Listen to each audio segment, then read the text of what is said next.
Então, pessoal, um outro tipo de amostragem que também é muito utilizado na vida real, no dia a dia, é a amostragem estratificada. E eu tenho certeza que vocês já tiveram contato com algum resultado de uma amostragem desse tipo. Esse tipo de técnica, pessoal, de amostragem, leva em consideração as características da população. Porque um problema que pode haver com a amostragem aleatória é que, como ela é probabilística, há uma chance, pequena, mas há, de que a amostra seja o que a gente chama de enviesada. Ou seja, que a gente selecione apenas, né, mesmo que aleatoriamente, mas que a gente acabe selecionando apenas dados ou elementos que não são representativos, ou que sejam representativos de apenas uma das características da população e não de todas elas. E aí acaba que essa amostra a gente chama ela de enviesada. Então, digamos que a gente tem uma população que tem vários segmentos, certo? E a amostra deve ser representativa do todo, como foi falado, né? Então, se a gente utilizar a amostragem aleatória, pode ser que a gente tenha dados que não sejam tão representativos. E aí, nesse caso, se você precisa garantir essa representatividade, é mais indicado o uso de amostragem estratificada. Então, veja um exemplo para ficar mais claro, que é um exemplo que todo mundo já teve contato, que é a pesquisa de intenção de voto. Bom, em um processo eleitoral, as diferentes classes de eleitores elas têm intenções de voto influenciadas por diversas características. Então, nós sabemos que, dependendo de características da população, como idade, sexo, condição financeira, nível de instrução, você pode ter influências, né, ou vieses aí de voto. Então, se você faz uma pesquisa que você seleciona aleatoriamente a amostra e essa pesquisa é realizada com somente pessoas que têm a mesma classe social ou o mesmo nível de instrução ou que sejam de um mesmo gênero, enfim, isso pode acabar influenciando o resultado da sua pesquisa, né? E aí essa amostra ela se torna tendenciosa, porque ela não reflete toda a população, apenas um dos segmentos. Então isso pode acontecer na amostragem aleatória por causa do fator aleatório.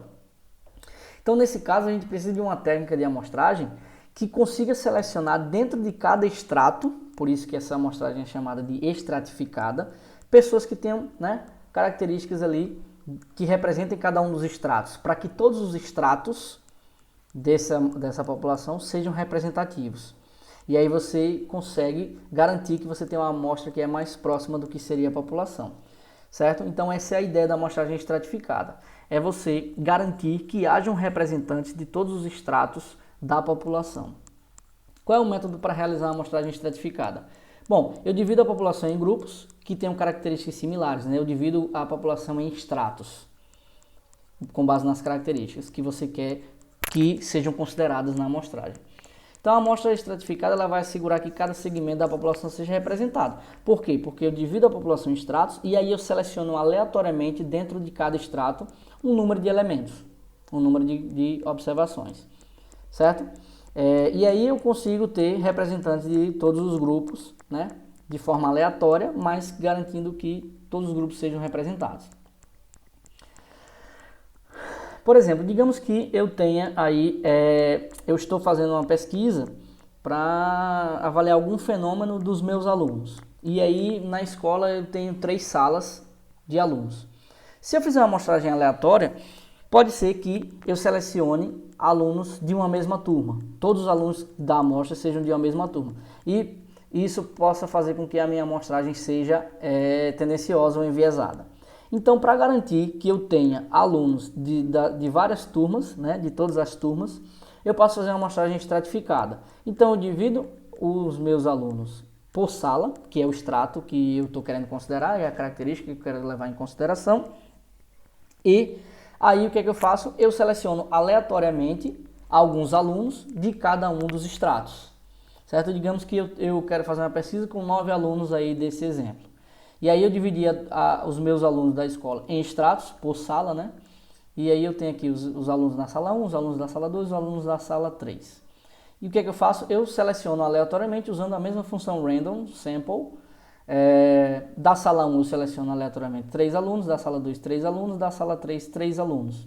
E aí a minha amostra, né, contém 3 alunos de cada uma das turmas.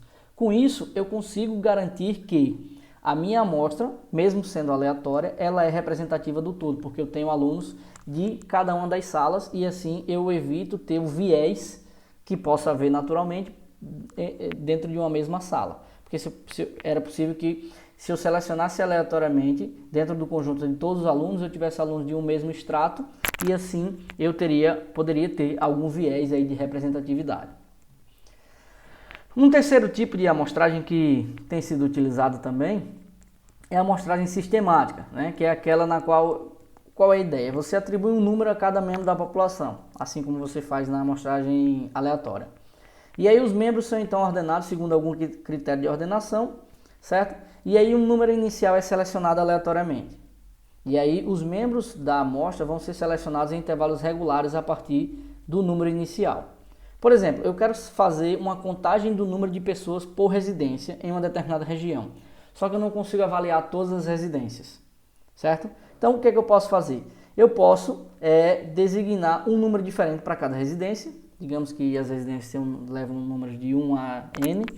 E aí eu escolho aleatoriamente o número inicial, um número pequeno, por exemplo, 3. Escolhi aleatoriamente esse número.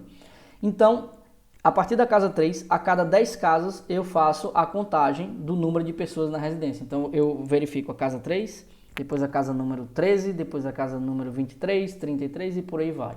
Então vejam que eu criei uma sistemática para se avaliar, né, para se escolher quais observações vão fazer parte da amostra. Então a ideia aqui de você criar essa sistemática é que você consiga garantir que haja uma representatividade dessa população na amostra, né? E você tentar evitar o viés aí de escolher, por exemplo, digamos que eu selecionasse aleatoriamente as casas e eu selecionasse somente as casas que são vizinhas. Poderia acontecer isso, e aí você pode ter algum viés ali, né? Enfim. Então essa seria a ideia. Digamos que eu tenho 100 residências, né, que vai de 0 a 99, e aí o que é que eu faço?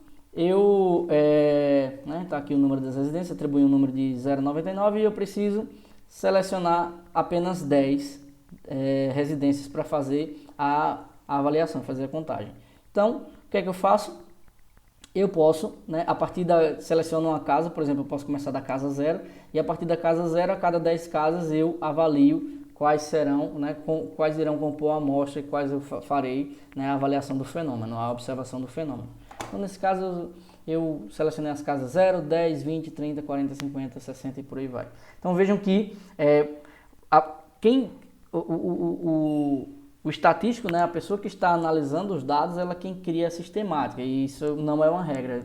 Você pode dar uma observada preliminar no fenômeno e você tentar ver qual que seria uma sistemática que talvez garanta, né, não garantir, mas que aproxime você de uma amostragem que seja representativa do todo. Essa é a ideia da amostragem sistemática.